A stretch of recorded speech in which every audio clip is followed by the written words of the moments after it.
श्री गणेशाय नमः। आप सभी का हार्दिक अभिनंदन है। प्राचीन काल में एक बुढ़िया थी। उसका नियम था प्रति रविवार को सवेरे ही स्नान आदि कर घर को गोबर से लीप कर फिर भोजन तैयार कर भगवान का भोग लगा स्वयं भोजन करती थी। ऐसा व्रत करने से उसका घर अनेक प्रकार धन्य धान से पूर्ण था। श्री हरि की कृपा से घर में किसी प्रकार का विघ्न या दुख नहीं था। इस तरह कुछ दिन बीत जाने पर उसकी एक पड़ोसन, जिसकी गौ का गोबर वह बुढ़िया लाया करती थी, विचार करने लगी कि यह वृद्धा सर्वथा मेरी गौ का गोबर ले जाती है, इसलिए अपनी गौ को घर के भीतर बांधने लगी।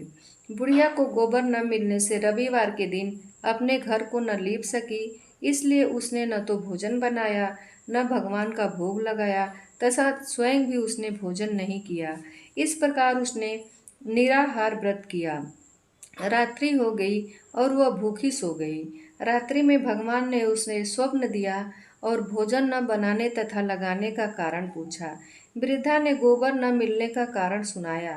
तब भगवान ने कहा कि माता, तुमको ऐसी गौ देते हैं जिससे सभी इच्छाएं पूर्ण होती है, क्योंकि तुम हमेशा रविवार को गौ के गोबर से लीपकर भोजन बनाकर मेरा भोग लगाकर खुद भोजन करती हो। इससे मैं बहुत खुश होकर तुमको वरदान देता हूँ।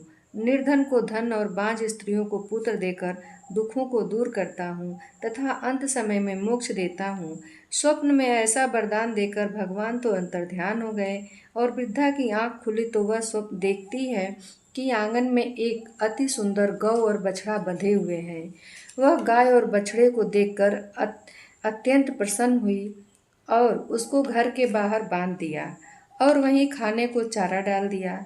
जब उसकी पड़ोसन बुढ़िया के घर के बाहर एक अति सुंदर गौ और बछड़े को देखा तो द्वेष के कारण उसका हृदय जल उठा और उसने देखा कि गाय ने सोने का गोबर किया है, तो वह उस गाय को गोबर ले गई और अपने गाय का गोबर उसकी जगह रख गई। वह नित्य प्रति ऐसा ही करती रही और सीधी सादी बुढ़िया को इसकी खबर नहीं होने दी। तब सर्वव्यापी ईश्वर ने सोचा कि चालाक पड़ोसन के कर्म से बुढ़िया ठगी जा रही है, तो ईश्वर ने संध्या के समय अपनी माया से बड़े जोर की आंधी चला दी। बुढ़िया ने अंधेरी के समय से अपनी गौ को भीतर बांध लिया। प्रातःकाल जब वृद्धा ने देखा कि गौ ने सोने का गोबर दिया है, तो उसके आश्चर्य की सीमा न रही और वह प्रतिदिन गौ को घर के भीतर बांधने लगी और उसका सोने का गोबर उठाने का दांव नहीं चला, तो वह ईर्ष्या और डाह से जल उठी और कुछ उपाय न देख पड़ोसन ने उस देश के राजा की सभा में जाकर कहा, महाराज, मेरे पड़ोस में एक वृद्धा के पास ऐसी गऊ है जो आप जैसे राजाओं के ही योग्य हैं। वह नित्य सोने का गोबर देती है। आप उस सोने से प्रजा का पालन करिए। वह वृद्धा इतने सोने का क्या करेगी? राजा ने यह बात सुनकर अपने दूतों को वृद्धा के घर से गऊ लाने की आज्ञा दे दी।